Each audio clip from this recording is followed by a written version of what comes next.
You're listening to Ecosysteming, the podcast redefining economic development through the lens of equitable entrepreneurship, 2 decades in the making. Join NC Idea's Tom Rue as he engages with entrepreneurs and experts who are challenging the status quo and driving lasting change. Welcome, listeners, to the Ecosysteming podcast. I'm your host, Tom Rue of NC Idea. And man, do I have a treat for you all today. And I think this is an accurate statement. You would be the highest ranking public official so far that I have interviewed. And even if I had interviewed others, I would be confident in saying probably the best and my favorite so far. And whom am I speaking of, listeners? Depending upon if you count elected mayors or if you exclude appointed mayors, he's either the 41st mayor of Durham or the 37th mayor of Durham, if my research was accurate. And of course, I'm speaking of Mayor Leonardo Williams, mayor of Durham, North Carolina. Mayor Leo, welcome to the podcast. Tom, it is great to be here with you today. So how would you count it? Like, again, the Wikipedia page for the great city of Durham, they had this category of past mayors called acting. So I'm guessing they were appointed but not elected. But if you count the acting in the rotation, then is it correct saying you're the 41st mayor? I'm the 41st mayor of the city of Durham. Yeah, okay, that's what I would have thought. And that's going all the way back to 1869, where the first mayor was J.W. Cheek. Yep. Which is why it's a name you see around the place here and there. So, like I said, we know each other. I've had the good fortune to see you, as a city councilman, and already in those heady days, I saw like this guy that was different. And I'll say the very first thing that made you demonstrably different was that you're also an entrepreneur, right? Yep. You're one of us, so to speak. And that, it's a credit to you, but it's less common than it should be. I think the world would be a better place if a lot more of our elected officials were entrepreneurs like you. I totally agree. Most people run for office with a political agenda. When I was running for office, I said the things I was passionate about because I thought that was what people needed or wanted to hear. But quickly, when you get into the role, especially as mayor, there is no such thing as a political agenda. There's more so, how do you just ensure government is responding to the people in which it's serving? And that's been my MO since I've been in the seat. But Tom, I remember meeting you, and I remember running into you in my restaurant. Oh, really? That's the first time I remember. I think we met before, but when it really resonated, you were actually in my restaurant before we moved downtown. No kidding. Yep. And I was like, oh, that's the guy on the picture with NC Idea. I wonder if that was a Partners in Equity event. It was amongst other community partners. It was an event. Yes. But I remember that. I remember that evening, and and first of all, I know this is going to sound a little pandering, but the food was phenomenal. I mean, I'll let my wife know. I have to say that. Oh yeah, she's a wizard. And by the way, anybody that wants to know the true star in the Williams family, just Google his wife, because she's incredible and an economic force and an entrepreneur, right? You see a theme here? Oh yeah. But well, that's very kind of you to remember that. And I think I think you have to engage, right? You got to be in the community if you're going to do the kind of work that we do. But I'm going to go back to what you started, and you say that like you can't be in this work and have a political agenda. I'm sorry, that's not what I see, at least not in Washington, D.C. It seems like everything's driven by, and of course I'm being facetious, silly guy here, but yeah, you don't hear too many elected officials leading with this notion of, hey, it's not a partisan thing, it's a people thing. Yeah, yeah. Politics is people work, and we are lacking on policymakers as practitioners, as common practitioners. Uh, it's actually a blessing that I have to make payroll every 2 weeks and then sit in a seat where I'm making policy. That brings my work to a very real reality. It reduces my desire to be just totally idealistic. And some may say, "Oh, this is more conservative," or "Oh, you're a bit too progressive." No, it is just a matter of fact, and that's my life. I think about the end user when it comes to housing. I think about the end user, and what I mean by that is when people say, "Oh, you're building too fast," you're doing too much development. Like, well, first of all, it's our revenue source for one. Two, if we are going to make building housing so expensive, the developer, which is whom most people in public attack, they're just going to pass that cost to the end user, and we just can't allow that. So you have to think in terms of a partnership rather than an antagonistic relationship. And so that's what I do in this seat. I build partnerships and relationships because I think of the end user in mind, and I also think about the person who's creating the opportunity, who's making that payroll. It really changes your perspective as a politician. Speaking of housing, could you have imagined? So I've been here. I'm working on my 10th year. Before I even moved my wife down here and bought a house here, I for the first year I stayed in West Village apartments, right? And so just 9 years ago, Durham was different. And I don't know about you, but did not imagine seven-figure penthouse condos selling in high rises that were yet to be built. But here we are almost a decade later, and that's reality. It's called being a cool city where everyone wants to come to. The demand is high, and when the pandemic hit, Durham and the Triangle specifically, we did not see as big of a hit as many other cities across the country, simply because our economy is an anomaly. We have so many opportunities that are sparking up new that it's really a gift for us. We're still in the beginning stages of our next evolution as a local economy, and we're doing it at the local level. So therefore, if you're investing locally, what 41 cents on the dollar stays local when you shop local versus 14 cents on the dollar when you shop nationally. You'll be hard pressed to find chains in Durham when it comes to restaurants. We have two. And so that means that the other, 1,000 restaurants are locally owned. So therefore, our sales tax revenue has a bigger impact. And that's we're just uniquely designed, and that's Durham's heritage from Black Wall Street to now. Yeah, that's one of several things that that I would guess vast majority of other mayors, your contemporaries, wouldn't even know about their communities. Right. And you definitely are a son of Bull City, a graduate of North Carolina Central, where you recently gave the commencement address. But then I see through your socials, a certain other HBCU said, well, we like that guy too. So we think we can do something to show how much we appreciate the mayor of Durham by bestowing an honorary doctorate degree. And I'm talking about Shaw University, of course. So here's the hard hitting question. Is your new title Dr. Mayor Leo? Actually, yeah. Mayor Dr. Leonardo Williams, which sounds so weird to me. I never thought that I would be a commencement speaker. I remember as a college student graduating and listening to my commencement speaker, that person in their capacity was unattainable to me psychologically. Right. And now here I am, not only one, but two in one weekend, a keynote commencement speaker, not only at my own alma mater, but at the mothership, the university that created the rest of us in the South, the rest Yep. of the university, HBCUs in the South, Shaw University, receiving that honorary doctorate. I mean, these are things that I never could even dream of. And here I am. It's become a normality. So I take these segments of my life and I do post them and I put them out there because I wanted to be an inspiration for that young Leo that, was sitting in that seat looking up from afar, thinking that, that's impossible. And now it's normal.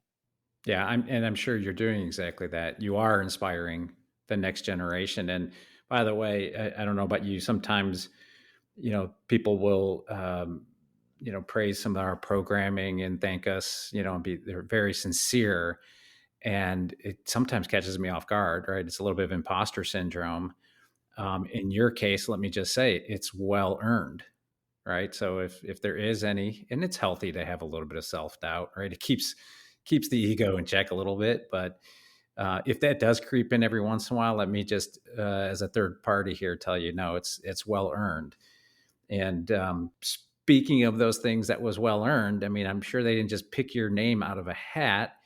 You had a pretty big moment on the national media stage during a certain national campaign that we recently had. Um, I got to stop beating around the bush. Like, so what was that like speaking at the DNC? I, part of the story that'll never be told is I was so sick. I was exhausted. I was sick, and I actually had lost my voice. But there was like a spiritual moment. I was in a city council meeting, and I got a text from Julie Chavez Rodriguez and said, "Hey, Mayor, you may not remember me, but this is Julie Chavez Rodriguez. You held the door for me at the White House one day, and I didn't want you to hold the door because I was underdressed and I was in the White House in the office. I needed to run to get something." And she's just telling me all this. And I'm like, wow, this is interesting. She's like, "Well, you held the door for me and I really appreciate it. But I was a senior advisor for President Biden at the time. And now I'm serving as Kamala Harris's campaign manager." And I'm just reading the text. My eyes are getting bigger and bigger. She said, "Do you have time for a call tomorrow morning?" And I almost fell out of my chair. This happened during a council meeting. And I showed it to the manager. She looked at me with big eyes, like, "What is going on?" The next morning, I was on my way to Pinehurst, and she called. She said, "Hey, Mayor Leo, it's so good to hear from you. Thanks for taking my call. Look, I'm going to cut straight to the chase because there were a lot of calls to make, but I've been following you since the day you held the door for me, and you're impeccable. You're an impeccable leader, and your influence, and what you're doing there on the local level. But it's you. You're a practitioner. You make payroll every 2 weeks. You're your wife. I mean, you guys were considered unbankable, and you didn't open the first Zimbabwean restaurant in the nation, and now you're thriving. Like, we want to tell that story. Would you please do the honor of speaking at the National Democratic Convention?" Yeah. Is that even a question? That's almost rhetorical, right? I almost drove my truck off the road, and I was like, "Whoa!" And so, of course, and then I get to Chicago, and they fly me there. I said, "My wife really wants to come." She said, "Oh, we're flying your wife, your family, your staff, everyone comes. We're good."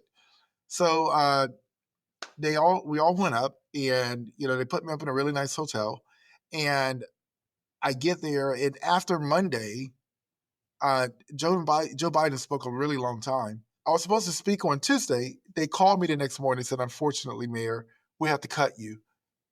The schedule altered." And I said, "Wow, okay." I was torn. Excuse me.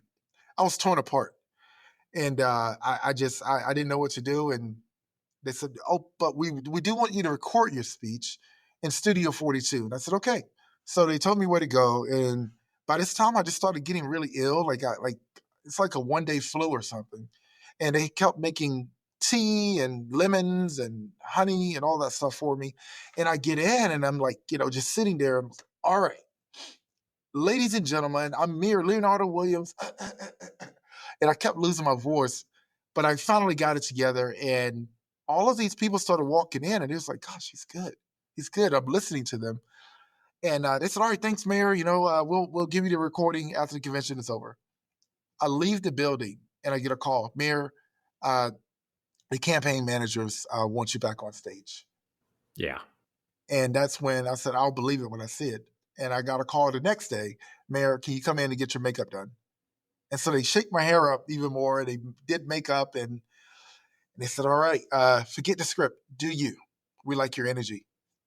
And I get on stage, and right before I go out there, I'm with Adam Kinsinger, Leon Panetta, Marsha Fudge, Al Sharpton, Pink. All of us are back there together. Bob Casey, Elizabeth Warren. We're all back in the same room together. Kerry Washington. And I'm getting ready to go on stage, and it's me and Representative Neguse. And they said, do not say where you're from, and do not say your name. They're going to pre-announce it. And I looked at her and I said, yeah, right. And I walk out on stage, and North Carolina was so loud, and people were screaming all over the auditorium. And the next thing you know, I just opened my mouth. Hailing from the Tar Heel State, home to Duke University and North Carolina Central University, I am Mayor Leo Williams. And I told our story about opening Zoela's Kitchen. And I was the only speaker that talked about small business. And it resonated with people all over the country. And my life has been different ever since. 85 million people watched that speech. That was one of them. And it's a great story, and it's a well-earned life experience because you showed up and you lived with your values first, loud and proud, right? That's a big thing that we're very proud of here at NC Idea. We were just recently at an event. You and I, we both spoke at an event here dedicating a very important program for the city. And you may recall in my comments that this is a tough time to openly embrace equity, to say it is a true value that we support and we're not backing down. And there were two of the entrepreneurs that were being featured came up to me and gave me a big bear hug before I left, saying, I needed to hear that today. I needed to hear that today because it feels like the dark forces, like that this effort to take us back to a time where what we announced today would not have even been possible, right? And we're just going to live who we are and be who we are. That's why you're such a good effective speaker, because you're not making up or maintaining a persona that has to be this political avatar. You're you, for better or worse. Take it or leave it. The voters can take it or leave it, and I think it's a crude expression. I like to say a skunk smells his own kind, and I can smell you from a mile away because I'm the same way, right? And it works out well. I did have recently a board meeting, and my board, I'm blessed to have an incredible board and an incredible team here. And they said, we like that you're, living like that and being who you are. And I said, that's great. But keep in mind, eventually I'm going to say something that's going to force you all to fire me. So it's just going to be inevitable. But until that moment, thank you for your support. But yeah, I appreciate you really sharing that. And, with that unique perspective that you do have, as an entrepreneur, let me ask you, this might be a mundane question, but it's for me, it's the nerdy stuff that I'll be up till 1 a.m. reading white papers on, because I love this stuff. And that's economic development. It can take on so many different meanings depending upon who you're asking. From your perspective as an entrepreneur and a mayor of a major U.S. city, when I ask you, economic development and like economic development priorities for Durham, what does that mean to you? It can mean different things to different people. Your circumstances do matter. But if I had to chunk it all down into one word, I would say opportunity.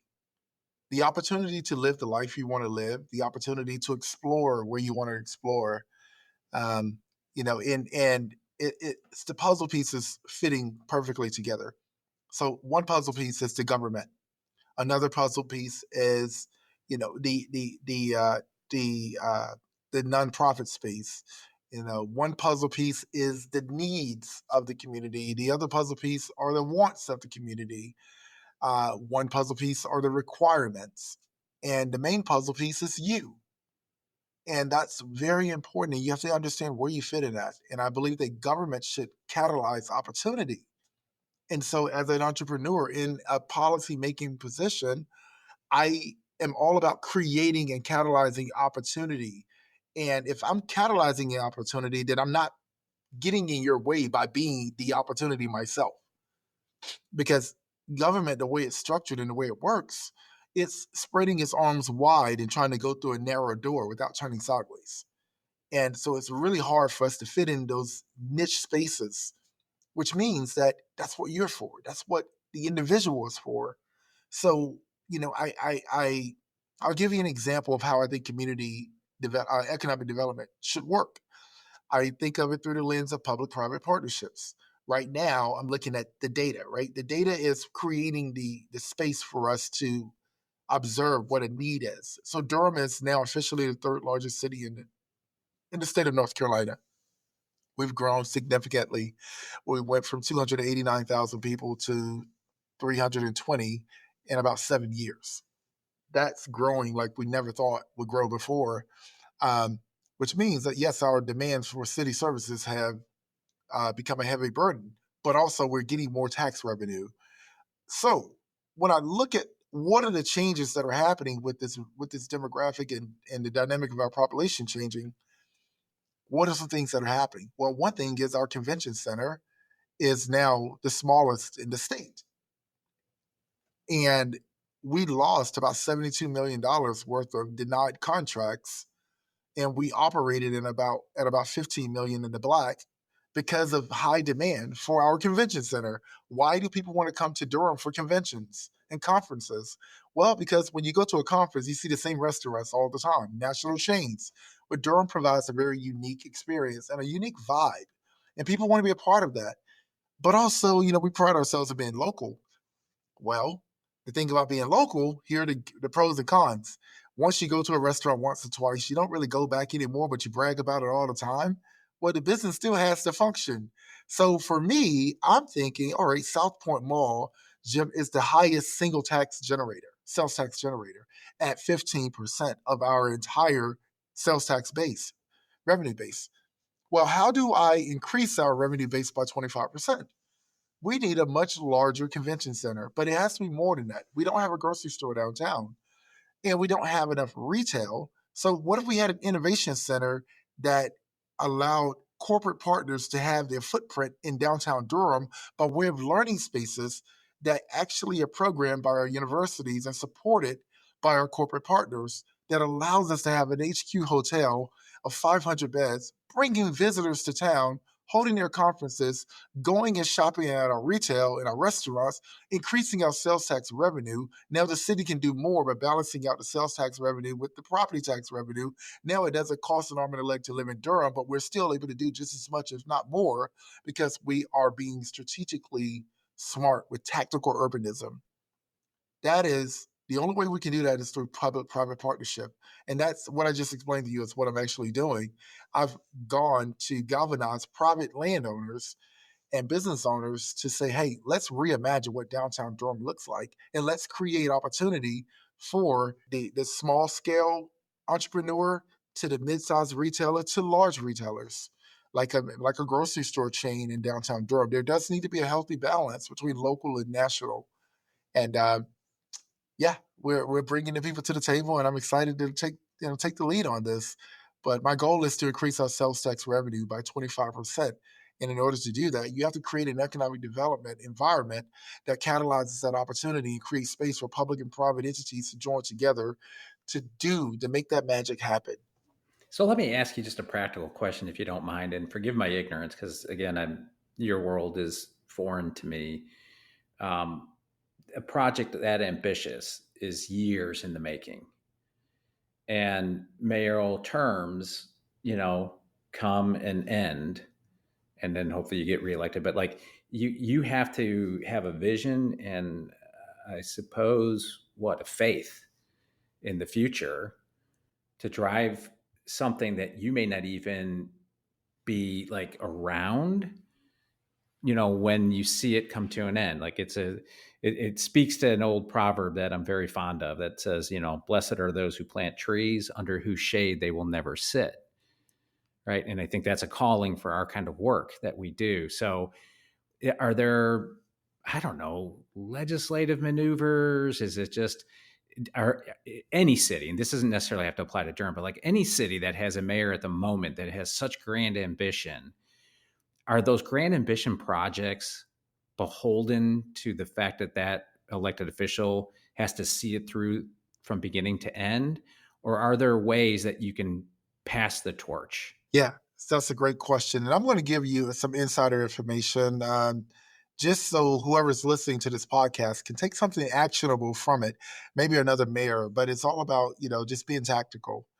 My ambition plus my vision invested in a partner is investing into their actions that will outlive my term any day. And so what I've done is I got in the budget a feasibility study for our downtown area and a feasibility study for a new convention center. No one knew why I was doing that. Well, I did it when I first got on council and I left it alone.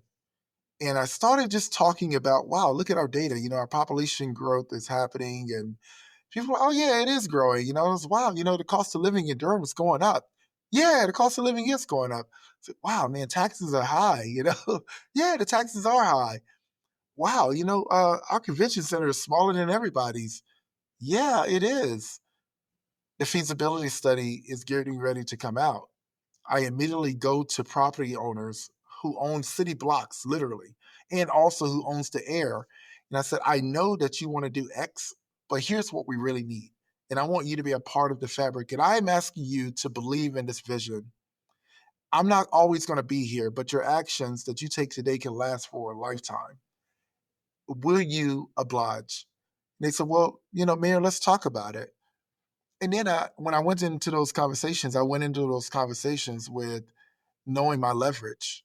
And I identified city assets that people want in order to do what they want to do.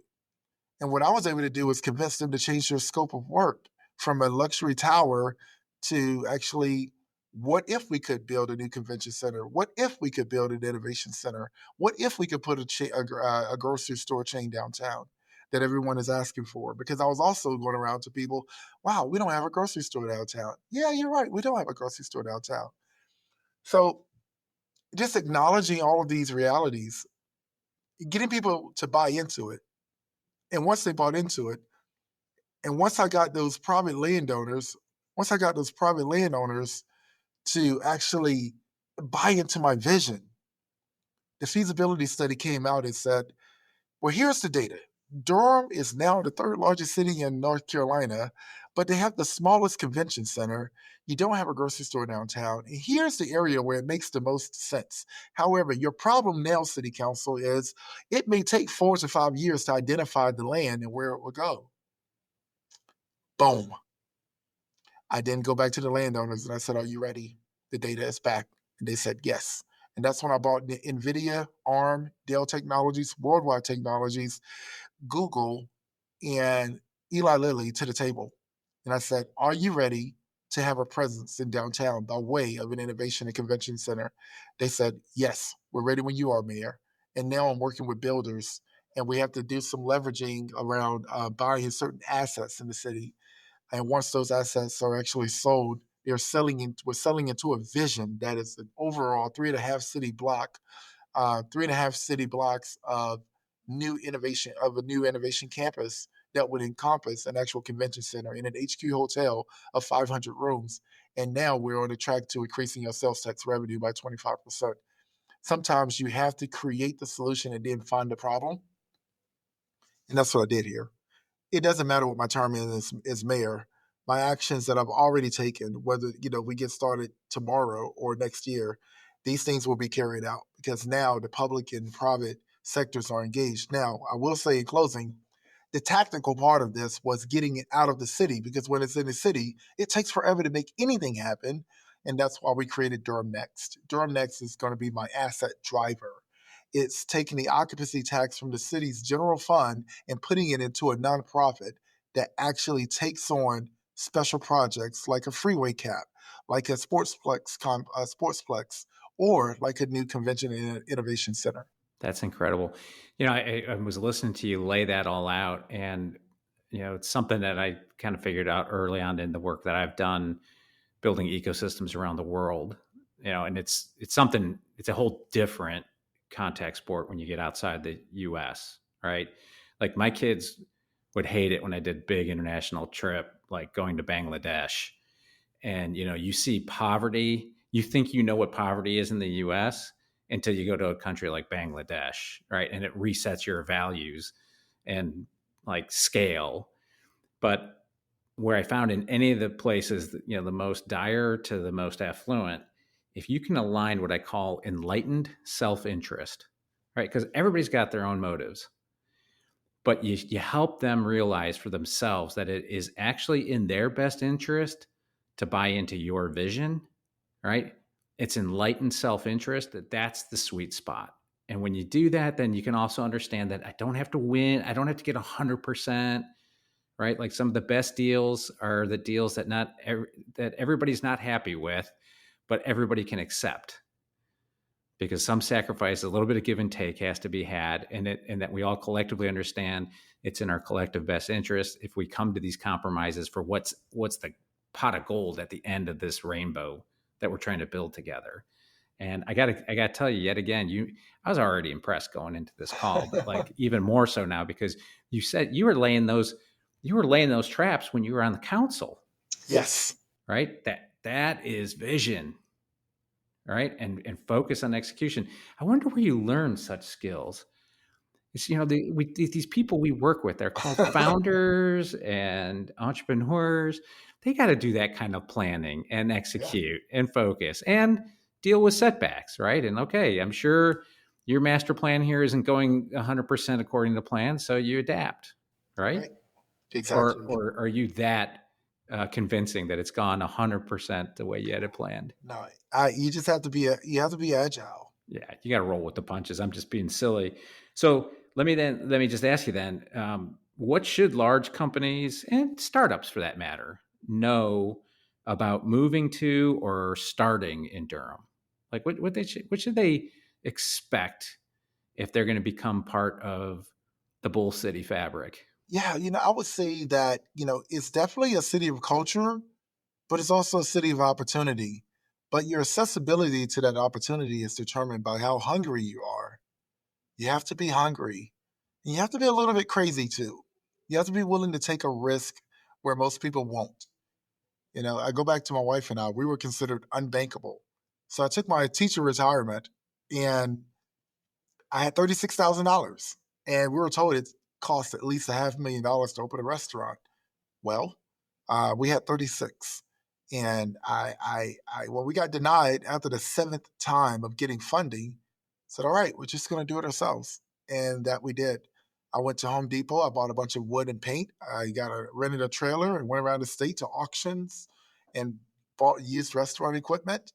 And I remember the night before we opened, my car declined at a McDonald's and we went home hungry, but we had built a restaurant and all I cared about was, do you have somewhere to sit, a table to eat on, and a space to have conversation? And that's what we did. We created just that. And man, the community showed up. That's one of the many things I love about this community. And I'm not going to put words in your mouth, so I'll just credit myself. I think, as a Yankee down here, I'm just a kid from Cleveland, Ohio.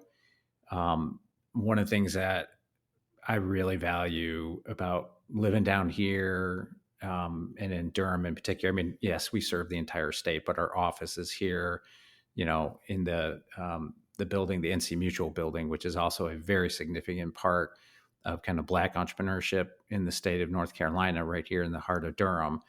But the diversity that's here, this is not a homogenous community. And I'll tell you how I notice that it's just seeped into my pores. When I now leave and I go to some other part of the country, I become all of a sudden self-aware of the lack of diversity, right? Like I'll go into a community and go, my God, has this always been this white here? Has it always been, white bread, peanut butter and jelly with the crust cut off? Because that's boring, man. That's not dynamic. And I think that's one of the strengths, of Durham. I've been told it's you correct me if I get the term wrong, a non-majority city. Is that so there is no racial majority. Correct. right? And that means there's more people with a vested interest in this thing of ours, which happens also to be the catchphrase we use for our ecosystem partner network. We call it the ecosystem, this thing of ours, because it really becomes more valuable the more it's supported and embraced by those of us who are working very hard to make it better for others. And I think that, frankly, is probably one of the biggest selling features of Durham, and why we enjoy it so much. And we have family, we have friends, we have people come and visit us all the time now, especially those trying to escape winters up north. And I live out in the country. I'm in northern Orange County, northern tip of Hillsborough, and that's cool. It's nice if you like very quiet out in the country. I'm surrounded by farms, but whenever we have visitors, we're coming downtown. We're coming here to Durham, right? No disrespect to my little hamlet of Hillsborough. Antonio's is my go-to Italian restaurant. That's where I go to in Hillsborough too. Exactly. When I don't feel like driving all the way in. And for those that are here, I would just say to the Viceroy family that also owns Nomad, I'm told. Nomad. Oh, yeah. There's a disconnect. I don't believe the fact that the same family. When I'm feeling that kind of food, I drive downtown Durham. I'll drive past Hillsborough to Nomad. So that's probably not a fair thing to say, but we're keeping it real here. So let me ask you something. If Durham, if there is a brand for Durham, and I mean something deeper than Bull City, what is it? Is it, with all respect to George Yamazawa, is it North Cac? Is it, what is it? I go back to the city of culture, man. I know the mantra is the city of medicine, but we have so much more to that now. But people come to Durham when they want to be humanized again.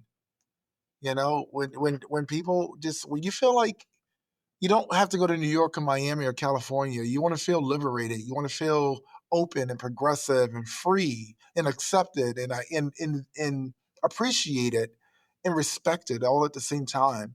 People come to Durham. It's just our history is so present. And that's what I love about this community. I mean, there is a political catastrophe happening nationwide right now, and we're just dancing and doing line dances and having a great time in Durham because we're looking inward, not upward. We're looking to see how we can treat each other. And I will say that, of the kind of the dark forces at the moment, this too shall pass, right? And I tell colleagues, as a matter of fact, there's going to be several thousand of us descending to Indianapolis in not too distant future, and it's all about Global Entrepreneurship Congress and Global Entrepreneurship Week. And so many people in our business, like, they're hunkered down right now. Everybody's afraid, right? We can't be who we are. We can't say who we are. We have to redact ourselves. We're self-editing. And I think that's a huge mistake. I think it's a big, big mistake, because it's bringing the whole field, it's pulling us backwards, right? And this too shall pass. I was a couple of weeks ago, I was up in DC for an economic development summit hosted by the North Carolina delegation. And, they were all there, all of our North Carolina reps, including, our Democratic reps, your and my congressional rep, Valerie Fouché, was there, Deborah Ross, the Wake County rep, and then all the Republicans. And, it's not the caricature that we see in the sound bites. They more or less get along. I think they also sense that there's going to be a change in at least one of the House majorities, either the House or the Senate. So I think everybody's trying to focus on what's best for the state. And that gave me hope. And so to my colleagues that are just hunkered down right now, I'm like, if you're waiting for the storm clouds to blow over, when they finally do, you're going to be a mile behind us.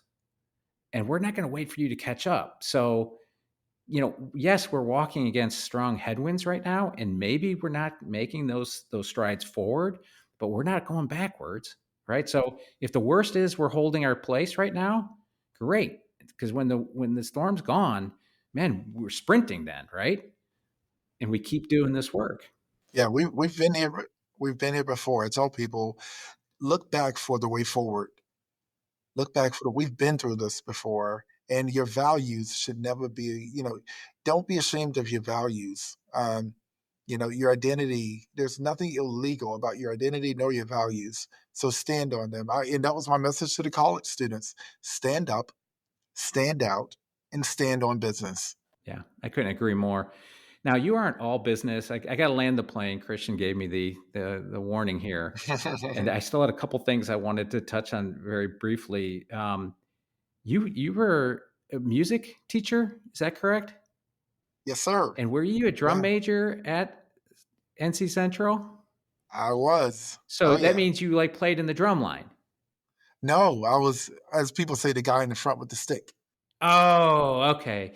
Here's the reason I got excited there for a second when I saw that, and forgive my ignorance on that. I thought you were also like on the Tim Toms, like, banging them out, with you. Well, I do know how to play. I play every instrument. I'm a classical tubist, jazz saxophonist, trombonist. My degree is in music education.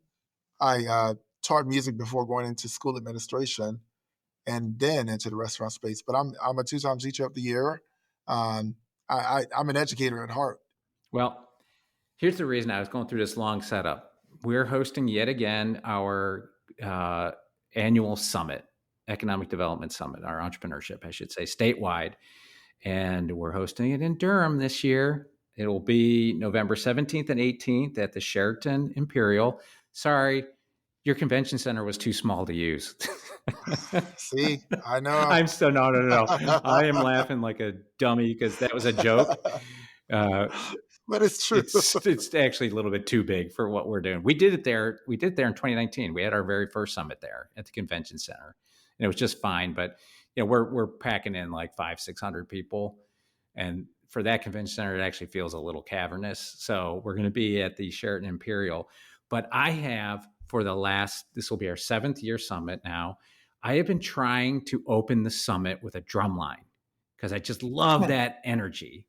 And Yeah. I have watched homecoming videos of both your alma mater and the school that just gave you a doctorate degree, honorary doctorate degree. I'm not going to say which one I thought was more impressive, but they're both impressive. If there's any way you can help me, we will arrange I can do that. a modest honorarium for the school to support the program. But I would love so much to open this year's summit in Durham. And as a matter of fact, there's a draft agenda floating around on my desk here that we may also be asking, I don't know, the mayor of Durham and the mayor of Raleigh and maybe the mayor of one other city in North Carolina to join us on stage for a panel discussion, not unlike what we just did. So if I can ask you to put that there on your calendar, November 17th, it'll probably be on the 17th, we open. Yeah, we can make that happen. I opened up one of my first State of the City address. I had the drum line come in, and they introduced me with the drum line. So we can make that happen. Booyah. That's easy. That's awesome. Yeah. And I might even march in with them. I tell you what, when 2 years ago, when we were in Raleigh, Marianne Baldwin opened the summit. Like it's typically what we like to do is offer. And when we were in Winston-Salem, we had the mayor of Winston-Salem. We think that's a professional courtesy and in your case, we would love to offer that. So thank you so much. So here's my closing hook. We always do hey, we're very connected, you and I, and on LinkedIn. How many mutual connections would you guess we have? Oh, I think we have a lot. We do. Spoiler alert. Hundreds. 388 to be exact. Wow. Including wonderful people like Margaret McNabb. I don't know if you know Margaret. Yeah, I know Margaret. She is such a trusted partner of ours and a great strategic communicator. And she just bleeds Durham for sure. Yes. And then, not surprising, with my own colleagues, Alan Younger, who's just on the other side of this wall, right? My fraternity brother. Yeah, I should have known you were an alpha. Come on. Oh, yeah. This place is lousy with alphas, man. They're everywhere. Yeah. So, I consider it a real privilege to know you. Thank you for being who you are and just living your values and being that example. And I hope that we can continue to support each other's, goals and values in, I think it's fair in saying, in this calling. It's not even a work for us, it's a calling. Yes. Yeah. And anything that I can do from our small little private foundation capacity to support the city, please just reach out.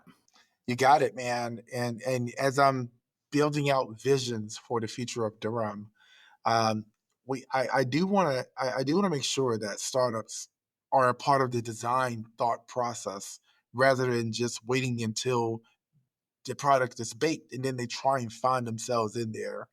Um, so if they're part of designing the experience, they can be a part of the Well, let experience. me make the case for you on that. You like data so much, you alluded to it. So here's how we'll drop this episode. Since we've been in existence, this is our 20th year, we have funded about 450 companies. Okay. Those 450 companies, that's not a lot when you think about it, but those 450 companies, you know what they've done? They've created over 5,000 jobs. They've raised over 1.2 billion in private equity. Okay. There's been 40 some exits that have created hundreds of millions, probably in the billions now, wealth for the investors in the community. And that wealth gets reinvested in the community, right? This is the thing that drives me a little nuts when we're thinking about, it's attracting the big companies to move here and putting all these incentives. But a startup strategic plan is a jobs plan, and it's hiding in plain sight. We Yes, just need people with vision to say, how do we accommodate that? you got it. You got it. So thank you, Mayor Leo. It's been a real pleasure, and I look forward to seeing you at the next community event. You got it. You too, my friend. Thank you. Stay connected with NC Idea on LinkedIn and Facebook, and subscribe to our newsletter for all the latest as we celebrate our 20th year. Catch new episodes of Ecosysteming every other Tuesday. Thanks for tuning in and being a part of this thing of ours.